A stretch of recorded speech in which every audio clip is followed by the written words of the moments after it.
Egg gravy செய்ய தேவையான பொருட்கள் என்னென்னு இப்போ நம்ம பார்த்துடலாம். முதல்ல பாயில் பண்ண 3 எக்கு, தக்காளி 4 தக்காளி, ஒரு பெரிய சைஸ் ஆனியன், 2 பச்சை மிளகாய், 1 டீஸ்பூன் இஞ்சி பூண்டு பேஸ்ட், கொஞ்சம் கருவேப்பிலை, கொஞ்சம் கொத்தமல்லி தழை, எண்ணெய். பாயில் பண்ண எக்கை நம்ம வந்து இந்த எண்ணெயில் போட்டு சிம்லேயே வச்சு பண்ணுங்க.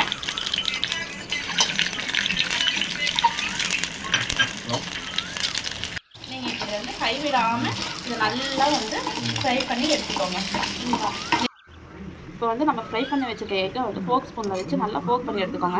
அப்போ தான் நம்ம எடுத்து வச்சுருக்க மசாலா வந்து இதுக்குள்ளே நல்லா இறங்கி டேஸ்ட் வந்து சூப்பராக தரும். இல்லைன்னா இப்போ பேன் அடுப்பில் வச்சு பேன் ஹீட் ஆனோடனே இப்போது மசாலாவுக்கு தேவையான ஆயில் வந்து நம்ம ஊற்றிக்கலாம். இதுக்கு கொஞ்சம் 1 ஸ்பூன் எண்ணெய் வந்து ஜாஸ்தியாகவே வைங்க. அப்போ தான் கிரேவி நல்லா சூப்பராக வரும். பேன் நல்லா ஹீட் ஆகிடுச்சு. நம்ம இப்போ ஃபஸ்ட்டு ஆனியனை வந்து ஆட் பண்ணிக்கலாம். இப்போ வந்து இந்த ஆனியனை வந்து நல்லா ஃப்ரை பண்ணிக்கலாம். இந்த ஆனியன் கூடையே எடுத்து வச்சுருக்கேன்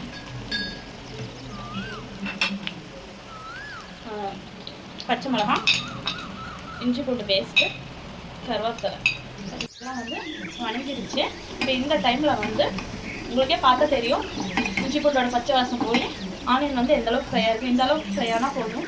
இப்போ நம்ம வந்து இது கூட வந்து எடுத்து வச்சுருக்க தக்காளியை ஆட் பண்ணிக்கலாம்.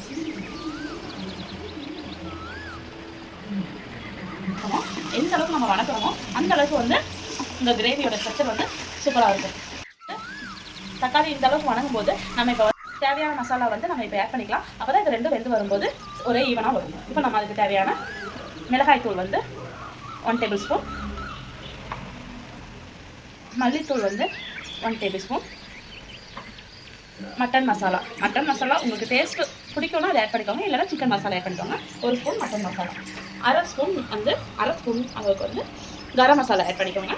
அவ்வளோதான் ஃப்ரெண்ட்ஸ். இதில் வேறு எதுவும் வேண்டாம். இதை வந்து நல்லா மிக்ஸ் பண்ணிக்கோங்க. இப்போ வந்து நம்மளுக்கு கிரேவி வந்து நல்லா ரெடியாகி வந்துருச்சு. இப்போ நம்ம வந்து இப்போ இந்த எக்கு வந்து இந்த மசாலா கூட வந்து நம்ம ஆட் பண்ணிக்கலாம்.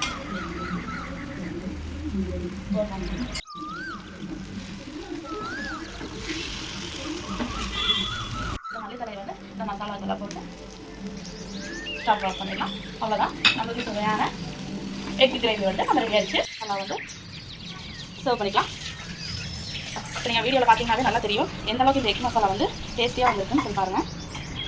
இதை நம்ம வந்து சப்பாத்தி, தோசை, சூடான சாதத்தில் வச்சு சாப்பிட்டிங்கன்னா சூப்பராக இருக்கும். வாங்க ஃப்ரெண்ட்ஸ், நம்ம இதை டேஸ்ட் பார்த்துடலாம். பார்க்கும்போதே எனக்கு சாப்பிடும் போல இருக்குது ஃப்ரெண்ட்ஸ். நீங்களும் இதே மாதிரி ரெசிபி உங்கள் வீட்டில் செஞ்சு நீங்களும் டேஸ்ட்டாக சாப்பிடுங்க ஃப்ரெண்ட்ஸ். ஓகே, இந்த சேனல் பிடிச்சிருந்துச்சுன்னா லைக் பண்ணுங்கள், ஷேர் பண்ணுங்கள், சப்ஸ்கிரைப் பண்ணுங்கள், எங்களுக்கு சப்போர்ட் பண்ணுங்கள். Thank you friends.